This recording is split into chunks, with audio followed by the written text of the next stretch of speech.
धीर्धैनं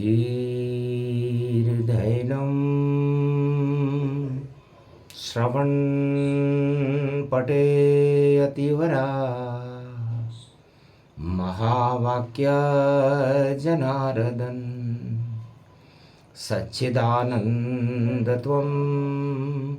शरणं ब्रजेश यादवेन्द्रं दयादाता पुण्डरीक्षाशीर्षसागरशयनं कमलनयनं नमस्तुते नमामि श्रीहरि।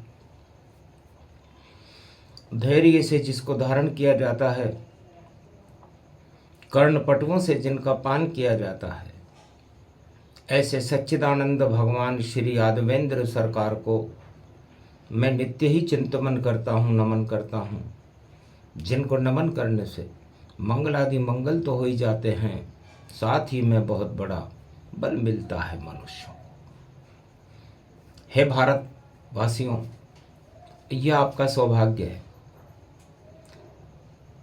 भारत में हिमालय की कंदराओं में चारों युगों में अज्ञात ब्रह्मवेता ऋषि अपनी तपस्या में लीन रहते हैं। इसे बद्रीखंड वन कहते हैं। बद्रीखंड कैलाश में और होता दिव्य प्रकाश, और बड़े बड़े महात्मा तपते और रहते हैं आकाश। वो आकाश तत्व, जल तत्व, पृथ्वी तत्व कहीं भी अपने आप को समाहित कर सकते हैं। ये वाणी उन ऋषियों का मार्गदर्शन है जो कलयुग में भारत में अवतार को बुलाने के लिए, आदि सनातन धर्म की स्थापना करने के लिए हम संकल्परत हैं। भारत का बच्चा बच्चा भारत को आदि सनातन धर्म की एकता सूत्र में बांधकर भारत को भगवान में बुलाने की क्षमता रखता है। यह भारत में जन्मे हर आत्माओं के अंदर वह अणु होते हैं, उनका प्रकाश होता है। अवतार उन अणुओं की अनुभूतियां होती है, और वो जब अवतारों का प्रागट्य होता है तो अक्षय तृतीया रूप भवानी अक्षय ऊर्ज अवतार हुमानी। जमदाग्नि के घर में जन्मे परशुराम अवतार, और अयोध्या दशरथ के घर जन्मे राम राजकुमार। और देवकी के घर में और जेल में हुआ कृष्ण अवतार। जब जब पृथ्वी पर दानवता करती रहती हाहाकार, तभी अंतरिक्ष से गोलोकन से नारायण आ जाते हैं और दानवता को भक्षण कर मानवता को प्रगटाते हैं। तो विष दानवता जानिए, सत्ता विष के समान। सत्ता विष की बेड़ली और उसमें विष का मान। जितनी भी सत्ता है विश्व में, किसी भी युग में हो, विष की बेल है, क्योंकि भोगों का खेल है। मानवता का कल्याण करने के लिए अवतार आता है और इन विष की बेलड़ियों को उखाड़ के चला जाता है। द्वापर युग की कथा भवानी, अक्षय तृतीया रोहिणी मानी। तो 20 अप्रैल कलयुग पड़े, अक्षय तृतीया जान, सोमवार में रोहिणी जन्मे परशुराम भगवान। तो परशुराम भगवान का जन्म आदिकाल में रोहिणी नक्षत्र बैसाख मास की अक्षय तृतीया को हुआ, और उन्होंने दानवता को क्षय करने का संकल्प उठा लिया। और जितनी भी सत्ताएं थी विश्व में 21 बार इस पृथ्वी को, उन राजाओं को क्षत्रिय विहीन करके उनको आचरण और संस्कार सिखा दिए, वह थे भगवान परशुराम।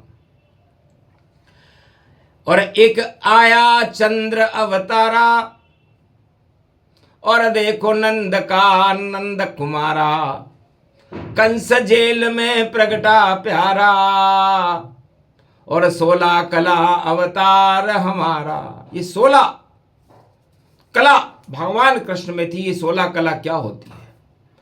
16 कला के चक्र में और फंस गए कौरव कंस, नाम निशान मिटा धरती से, हट गए उनके वंश।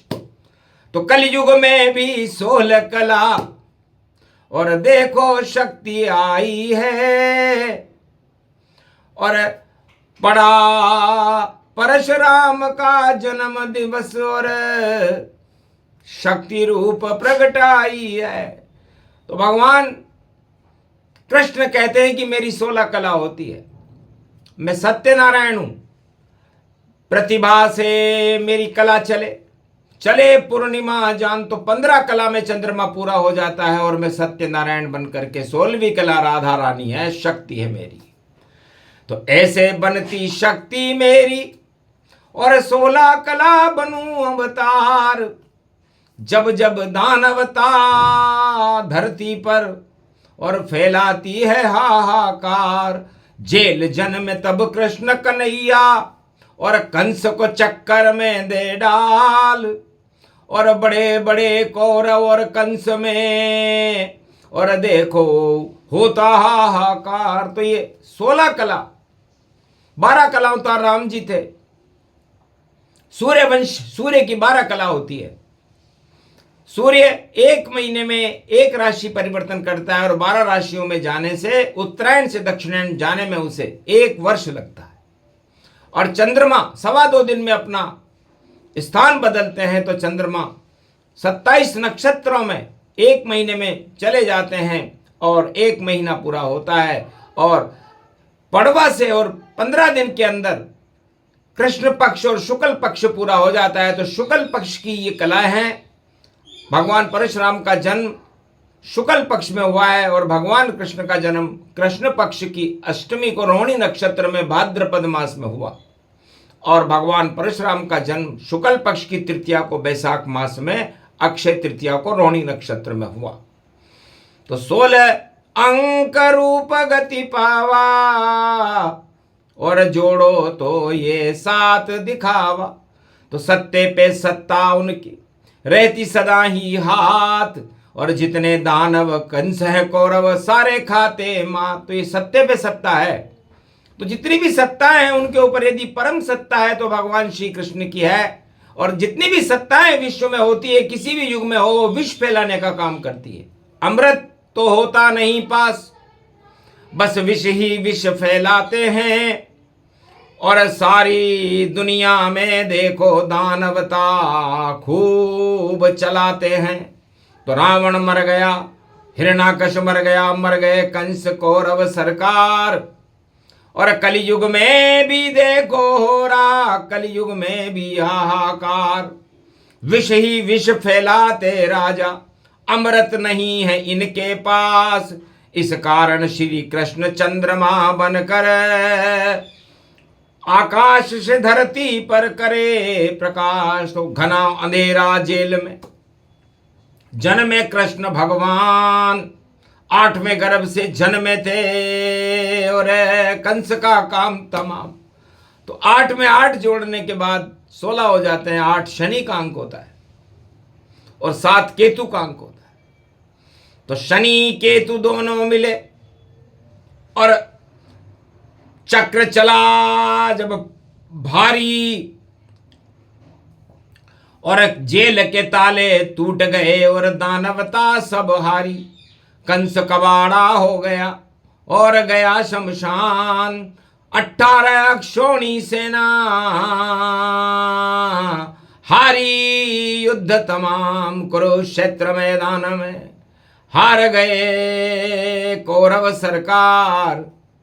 और पांडव की और धर्म क्षेत्र की देखो हो गई जय जयकार। तो ये 16 कला अवतार है, और इस 16 में एक ईश्वर होता है, और 6 षडानन को कहते हैं। वो भी चंद्रवंश में ही है। भगवान शंकर के पुत्र है कार्तिक भगवान, उनके दूसरे पुत्र हैं गणेश, और शिव जी के मस्तिष्क पर चंद्रमा शोभायमान रहता है।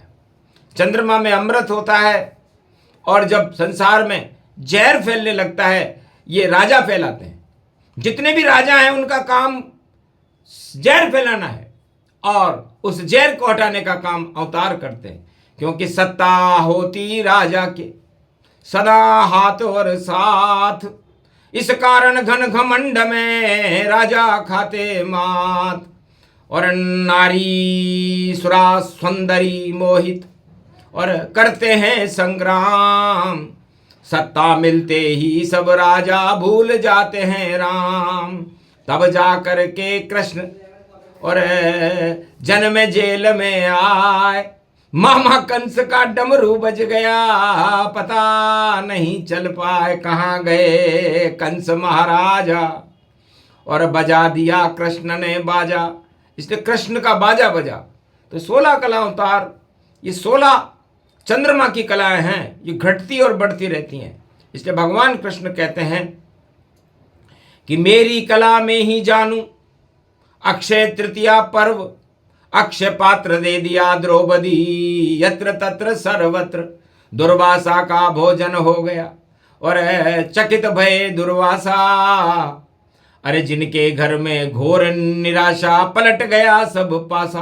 तो अक्षय तृतीया पर भगवान श्री कृष्ण ने वनवास काल में द्रौपदी पांडवों को अक्षय पात्र दिया था, और द्वारका गुजरात के अंदर 2 मुट्ठी चावल खा करके और सुदामा को 2 लोक का राज दिया था। वही अक्षय तृतीया है। इसलिए अक्षय तृतीया पर्व सोमवार को 20 अप्रैल को भारत में मनाया जा रहा है।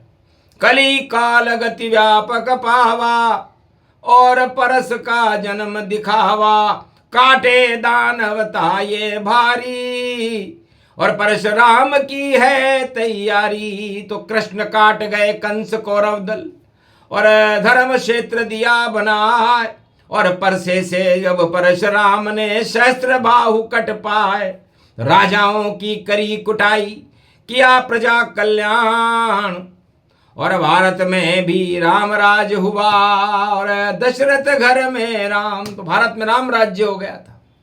तो परशुराम और कृष्ण ये कुटाई करने का काम करते हैं।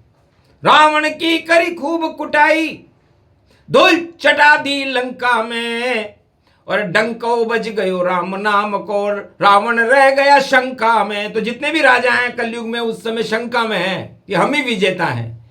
हार लिखी जिनके माथे पर विजय खुद को बताए, मुंह लटका के घूम रहे हैं ऐसा कलयुग आए। तो कलयुग में ले हाथ कटोरा, और घूमेंगे सारे राजा, और परशुराम और श्री कृष्ण का बजने वाला है बाजा।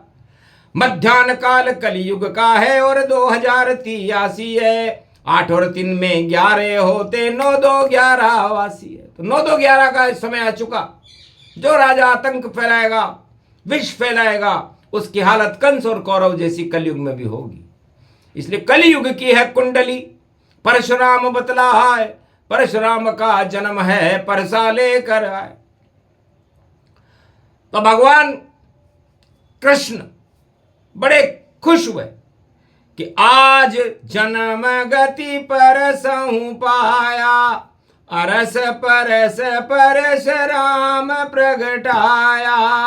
ये वृंदावन भूमि हमारी, और उसमें प्रगटे फरसाधारी। ये फरसा जब ज्ञान दिखावे, तो अमृत भारत में बरसावे।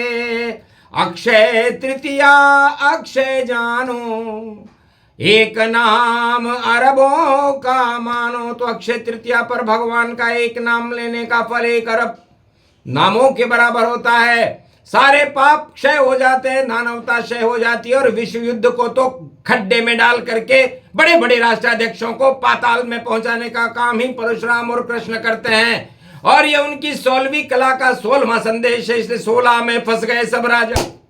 राजा होंगे ढेर, समय समय का फेर है और चक्र नहीं अब खेर। उन राजाओं की अब खेर नहीं जो 16 के अंक में फंसे। तो 16 चक्र सुदर्शन जानो और कृष्ण कला इसको ही मानो। कृष्ण कला में फंसा कंस और फंसी कौरव सरकार और कुरुक्षेत्र सब हट गए, धर्म क्षेत्र जयकार। तो भारत में हर युग में राजा धर्म क्षेत्र बना करके तो उनकी इच्छा नहीं होती, कुरुक्षेत्र बनाते हैं और कुरुक्षेत्र को धर्म क्षेत्र अवतार बना देते हैं। तो कलयुग में भी कुरुक्षेत्र जो विश्व में है उसको धर्म क्षेत्र बनाने का संकल्प परशुराम करते हैं, मर्यादा पुरुषोत्तम राम करते हैं और 16 कला अवतार भगवान कृष्ण करते हैं कि जिसमें जितनी ताकत हो लय चुनौती जाए। भारत में 16 कला अमृत रही बरसाए। तो अक्षय तृतीया को एक विशेष नक्षत्र होता है, अश्वना नाम की किरण बरसती है, खेतों में बरसती है, इसलिए अपने घर पर हल्दी से और गांठिया लेत बनाए और हल्दी में है देव गुरु बृहस्पति। तो शुभ शुभ सब कर जाए और बद्रीनाथ के नारद दिया जलाए, अंधकार हट जाता है और पट पट पट खुल जाए। तो बद्रीनाथ के पट अक्षय तृतीया पर नारद जी खोलते हैं। तो सारे देव समूह ने और किया संकल्प तमाम, बद्री खंड में दर्शन करने आए नारद भगवान। तपोवन में बैठे परशुराम जब झलक नारायण की देखी तो उठकर दर्शन करने आ गए। अक्षय तृतीया ऐसी ऐसी, तो अक्षय तृतीया कभी न होती, क्षय तिथि गति गतिमान। अक्षय तृतीया सोमवार की अमृत उसमें मान। तो अमृतमय ये वाणी है, अमृत देत बरसाए। 16 कला में राजा फंस गए, कभी निकल नहीं पाए। फंदा डल गया कृष्ण का, फंदे में है राज, राजताज सब डूब जाएंगे, बोले परशुराम महाराज। तो ये फंदा जनकपुरी में डाला गया था। जब भगवान राम ने धनुष तोड़ा तो फंदा था और उस फंदे को तोड़ते ही परशुराम आ गए और फिर परशुराम ने राजाओं की बड़ी कुटाई की। वही योग वही समय भवानी, खूब कुटेंगे राजा जानी, खूब कुटाई होएगी लटके मुंह मुंह जाए। ऐसी परशुराम जयंती कलयुग में भी आए। बड़े बड़े सम्राट और हारेंगे सब युद्ध, भूल जाएंगे युद्ध को, यहाँ प्रगटेंगे बुद्ध। तो बुद्ध पूर्णिमा आएगी अब, इसलिए यहाँ शांति के संदेश होते हैं भारत में और वहाँ क्रांति के संदेश दानवता देती है। पाश्चात्य मुल्कों में तो क्रांति है, भारत में शांति है। इसलिए शांति के संदेश देने ही परशुराम आते हैं, भगवान बुद्ध आते हैं, कृष्ण आते हैं, राम आते हैं, ब्रह्मा विष्णु महेश आते हैं और ये 16 कला अवतार है। इसलिए 16 को समझे नर कोई, तो श्री कृष्ण की जय जय होई।